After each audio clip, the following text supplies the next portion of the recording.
glad everyone's here today. Do we have any guests? All right. Well, first of all, let's give our guest a hand, and then if you would,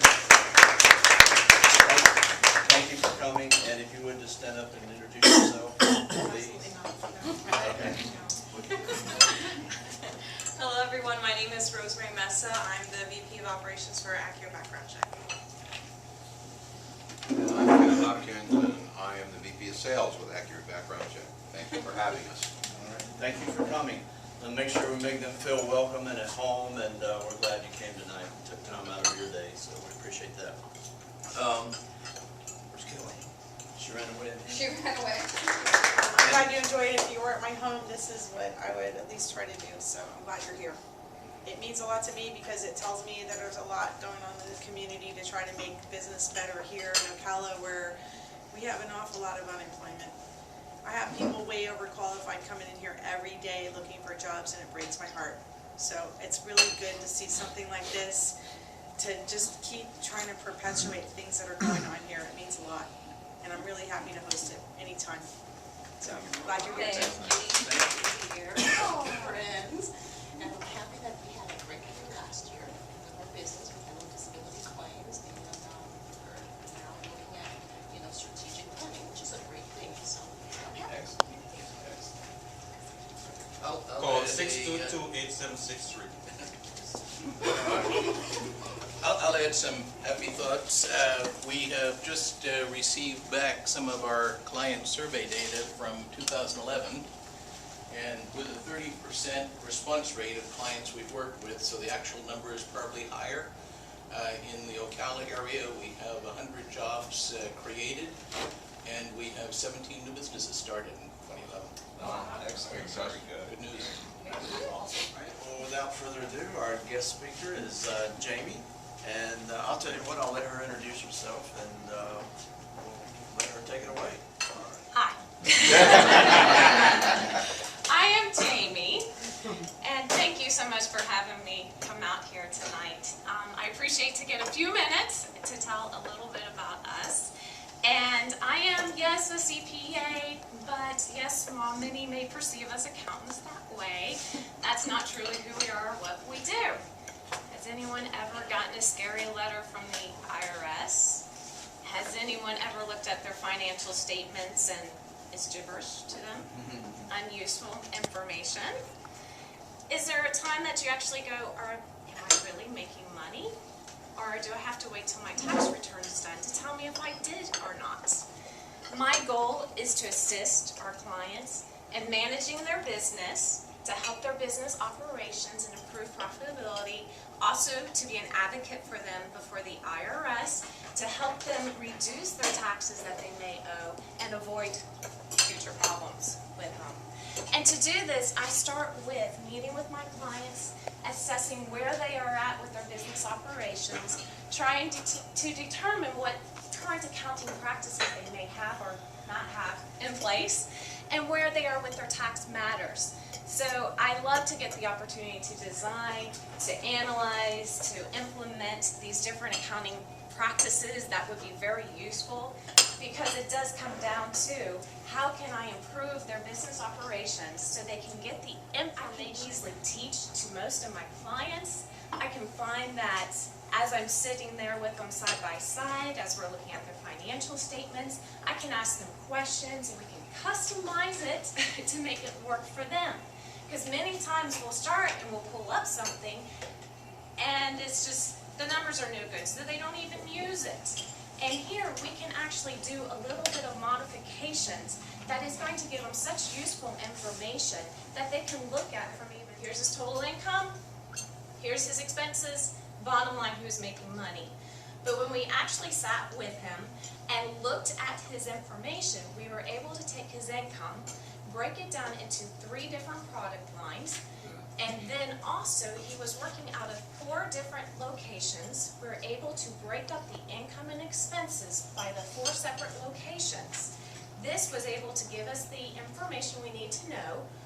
How is each location doing? How is each product line doing? This allowed him to see that there was one product line that was much more profitable than another, and also when we were looking at it, one location was losing money while the others may have been making money. So this information gave us the information to discuss it with him to find out what's going on here. We were able then to analyze it and get to a point to find out. Come to find out, he had a crew that at one location, he was loading up with supplies. They were traveling to another location 2 hours away. The guys were working 8 hours. They loaded back up, traveled back for 2 hours. He was paying them 12 hours a day for 8 hours of work on the job site, 4 hours of overtime each day.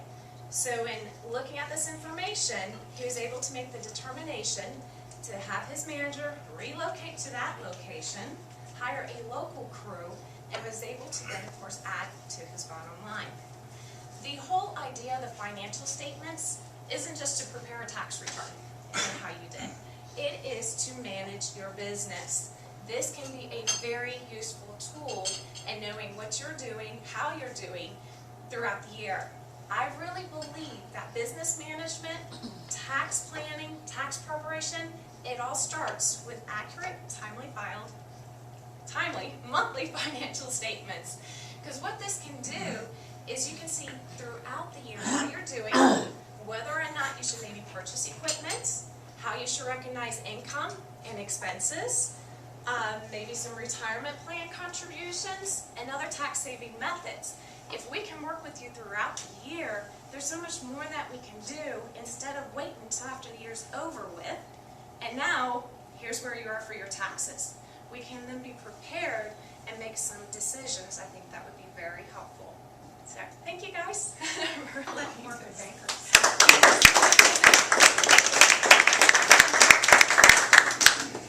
Thank you, Miss Jayme, for that great information. Please turn it off. Okay. For our guests tonight, again, thank you for coming, and we do invite you to consider joining SBRN. We would welcome you to our group.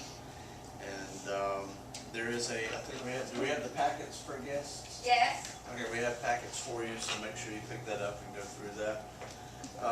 And again, thank you for coming. We had a great night tonight, a lot of fun. And Debbie, great job. Oh, Thank thank you. you. All right, and Ken, just hang around and socialize a little bit. Selma, if you would, we have a calendar of events, and we've made a few changes, I think, that you kind of need to go over with the membership. So, thanks again. Thank you. Okay, just wanted to go over our calendar this year. We've put a lot of thought into this and have had several people work on it. And I do have copies of it up here, so you guys can all take one. I will be adding to it certain locations that aren't quite yet finalized. But one of the things that we're focusing on this year is to really follow our mission. And our mission, as we've said here tonight over and over again, is that we are all here to provide resources to the small business community. So that is the mission of the SBRN. So what we are planning on doing is we've already have several workshops planned. Some of them are SBDC workshops where we're going to have an SBRN member present. And then the target audience are small business owners. So the first workshop that we're going to have is going to be in March, end of March, March 27th. It is a social media tutorial. And our marketing consultant, Gina Smith, will be teaching that class. Another workshop that we're going to be doing later on in the year is going to be July, and Miss Jayme is going to be teaching it along with Peter. They're going to be putting together a nice content for a QuickBooks workshop. So our goal here with the SBRN and SBDC is to have events, have workshops to put our members in front of their target audience and be out there giving the information that they need and providing resources and, getting new clients as well. Hopefully in April, what we have scheduled is a panel of bankers. We'll have our bankers that are our members, and our target will be small business owners, and they'll discuss different issues and then have a Q&A. That will be a free event for small business owners, and we'll promote it and get the word out. And we'll be doing another one for the accountants in October. So that way in October, they'll be able to prepare for end of the year and get started early on the new year. So that's what we want to do this year, is really concentrate and focus on our mission. So you are welcome to take a copy of our calendar of events. Just before our next social event will be here again May 15th. So we do these quarterly, and you'll get the invitations as well. One other thing that we're doing this year is we are taking our message to the practitioners. We are taking our message to industry associations and to civic organizations. So we've already have a date set with Debbie in March 9th. We're going to be speaking in front of NAFA. I don't know what that stands for. National Association of Insurance and Financial Advisors. And what we're gonna be doing is we have about 20 minutes that we're scheduled for. We'll have an introductory piece on SBDC and SBRN.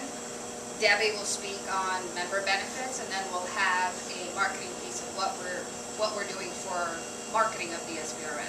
Okay, we have a lot of things planned.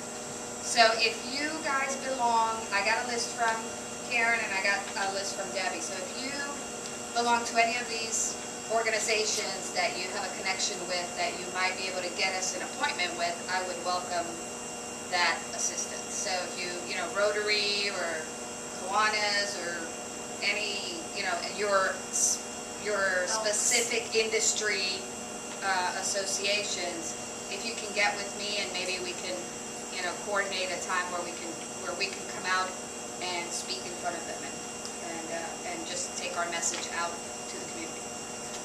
So keep that in mind. And anything else? Anybody have any announcements or anything they want to say? No? We're adjourned. There's still food, so please help yourself and